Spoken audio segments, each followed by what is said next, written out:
So let's talk about RSI now. How simple can we make it? So this is part one, and then we're going to take a break, and then we'll talk about part two. So part one, positioning, passive oxygenation, pharmacy, and placing the tube.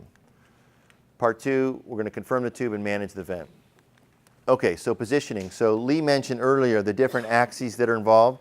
So we have the oral axes, the pharyngeal axes, and the laryngeal axes. And if you look at this photograph here with the patient in the neutral position, you basically have a reverse J shape in terms, and it's impossible to see the cords through the mouth. And interestingly, this is the same shape that we see in what?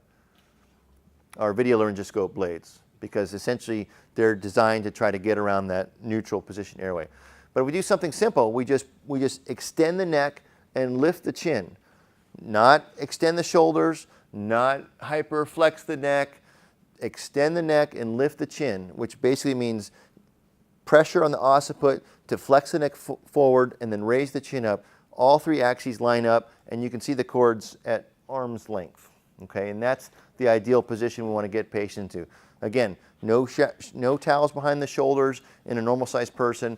Don't pull them back and let their head hang off the end of the bed. And one thing that's great for testing this is basically just put your hand on the occiput, get your best view you can, then lift the head up, and you'll have about a 50% better view once you get that position change. Or you can do it if you're teaching, have somebody try to get their best view, then raise the occiput up, and the view gets much better. Okay, so this is what we encounter a lot. How many of you have ramped a patient before? Good. So I'd say 2/3. So ramping the patient is critical. That patient in the top slide there is probably impossible to intubate or tracheally. But in the second position there, it's probably relatively easy. And I want to get consent from a patient where I actually have a video of this. But what I do is I take the gurney and I tip the head of the bed up just a teeny bit so all the towels don't slide off the top. And then essentially what you're doing is you're building a column of support to get the ear above the sternum. So that's the goal, is to get them in a position where their head is flexed, their neck is extending, and the ear's above the sternum. And I'll get fancy. I'll take the bougie out, and I'll say, nope, not quite right, a little higher. Maybe I'll get a level someday, like one of those long construction levels. So that's the goal, and basically the way you get there is this column of support behind the back of the head. It's not behind the shoulders, it's the back of the head that's the most important structural component here. The rest of the stuff is filler to basically keep them from sliding down. So I bring in the whole towel, the whole linen cart, get some help, lift them up, I build a column behind the occiput, and then I basically fill in behind the shoulders to get them into that position, and take a CPR stool, put it at the head of the bed so you could stand up on that so you're high enough, and then intubate. And usually it's a very easy intubation once you get to that point there. Okay, some infants are sized perfectly where in the neutral position their head tips forward, and that's where you want them. Little kids have relatively large heads. In the neutral position they're actually flexed and blocking their airway. That's when we put a towel roll under their shoulders to basically make them neutral. So that's what's demonstrated on the left side there. The right side is the perfectly sized child where the head naturally just goes into that sniffing position. So this is research done by a Stanford physician. I don't know, we get some Stanford people here. I don't know if you know this guy. So anyway, he was trying to solve the question of what's the best way to intubate somebody in zero gravity. And this is a picture taken inside the Vomit Comet. And the Vomit Comet is a jet that flies this parabolic path. You can figure out why it's called the Vomit Comet. And at the top arc of each path, there's a period of weightlessness. I forget how long it is. I think it's only about like 10, 15 seconds. And then everyone comes down, and then it does it again. And so what he discovered is the best technique is to get the patient's head in your crotch, like demonstrated here, and your knees on their ears, and that's the best way to intubate. So, so for the